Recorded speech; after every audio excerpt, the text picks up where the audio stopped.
شروع اللہ کا نام لے کر جو بڑا مہربان نہایت رحم والا ہے۔ ہم نے نوح کو ان کی قوم کی طرف بھیجا کہ پیشتر اس کے کہ ان پر درد دینے والا عذاب واقع ہو اپنی قوم کو خبردار کر دو۔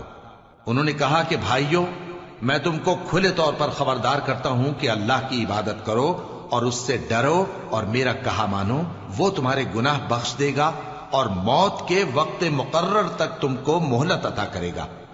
جب اللہ کا مقرر کیا ہوا وقت آ جاتا ہے تو تاخیر نہیں کی جاتی، کاش تم جانتے ہوتے۔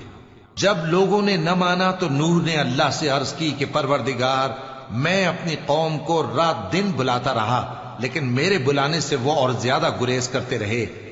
جب میں نے ان کو بلایا کہ توبہ کریں اور تو ان کو معاف فرمائے تو انہوں نے اپنے کانوں میں انگلیاں دے لی اور اپنے اوپر کپڑے اوڑھ لیے اور اڑ گئے اور خوب تکبر کرنے لگے۔ پھر میں ان کو بلند آواز سے بھی بلاتا رہا، پھر علانیہ بھی اور رازداری سے بھی سمجھاتا رہا۔ پھر میں نے کہا کہ اپنے پروردگار سے معافی مانگو کہ وہ بڑا معاف کرنے والا ہے۔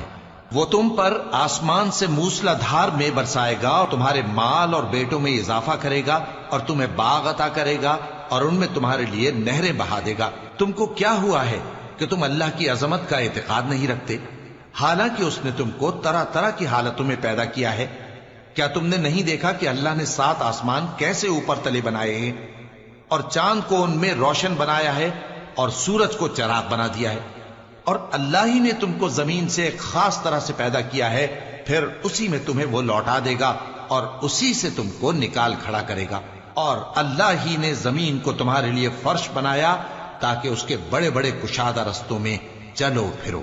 آخر میں نوح نے عرض کی کہ میرے پروردگار، یہ لوگ میرے کہنے پر نہیں چلے اور ایسوں کے تابع ہوئے ہیں جن کو ان کے مال اور اولاد نے نقصان کے سوا کچھ فائدہ نہ دیا، اور وہ بڑی بڑی چالیں چلے اور کہنے لگے کہ اپنے معبودوں کو ہرگز نہ چھوڑنا، اور ود اور سوا اور یغوث اور یعوق اور نصر کو کبھی نہ چھوڑنا۔ اور اے پروردگار، انہوں نے بہت لوگوں کو گمراہ کر دیا ہے اور تو ان ظالموں کو اور زیادہ گمراہ کر دے۔ آخر وہ اپنے گناہوں کے سبب پہلے غرقاب کر دیے گئے، پھر آگ میں ڈال دیے گئے، تو انہوں نے اللہ کے سوا کسی کو اپنا مددگار نہ پایا۔ اور پھر نوح نے یہ دعا کی کہ میرے پروردگار، ان کافروں میں سے کسی کو زمین پر بستا نہ رہنے دے، اگر تو ان کو رہنے دے گا تو یہ تیرے بندوں کو گمراہ کریں گے، اور ان سے جو اولاد ہوگی وہ بھی بدکار اور ناشکری ہوگی۔ اے میرے پروردگار، مجھ کو اور میرے ماں باپ کو اور جو ایمان لا کر میرے گھر میں آئے اس کو اور تمام ایمان والے مردوں اور ایمان والی عورتوں کو معاف فرما اور ظالم لوگوں کے لیے اور زیادہ تباہی بڑھا۔